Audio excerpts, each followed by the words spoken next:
नीलाञ्जनसमाभासं रविपुत्रं नियमाग्रजं छायामार्तण्डसम्भुतं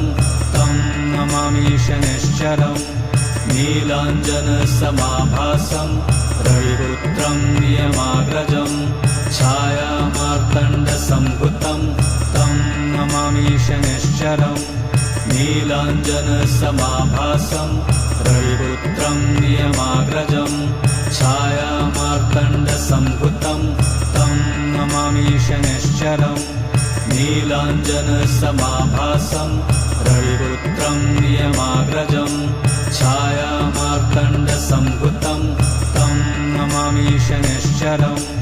नीलाञ्जनसमाभासं रविपुत्रं नियमाग्रजं छायामार्तण्डसम्भुतं तं नमामि शनैश्चरम्